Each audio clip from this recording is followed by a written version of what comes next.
નમસ્તે મિત્રો, આજે 2 ઓક્ટોબરે ગાંધીજીનો જન્મદિવસ છે। આજના આ દિવસે આપણે ગાંધીજીને સચોટ નમન કરું છું કે જેને ભારત દેશને અહિંસાના માર્ગ પર ચાલીને આઝાદી અપાવી હતી। ગાંધીજીનું જીવન પ્રેરણાદાયક જીવન હતું। ઘણા અંગ્રેજોએ તેમના પોશાક વિશે મજાક ઉડાડ્યો ત્યારે ગાંધીજીએ તેમને કહ્યું હતું કે પોતડીનો અહીં કોઈ પ્રશ્ન જ નથી। મારી માટે પોતડી પહેરવું એ એક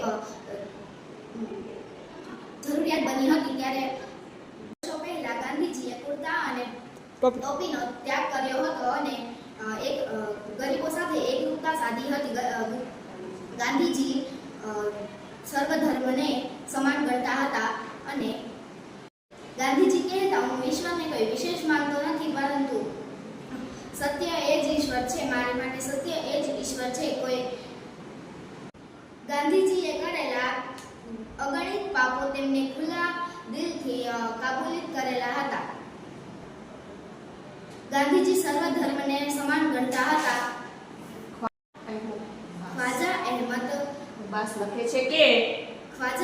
અબ્બાસ લખે છે કે ગાંધીજી તેઓ પોતાની પ્રાર્થનામાં ઇસ્લામ ધર્મને પણ સમાવેશ કરતા હતા। તેના માટે બધા ધર્મો એક સમાન હતા।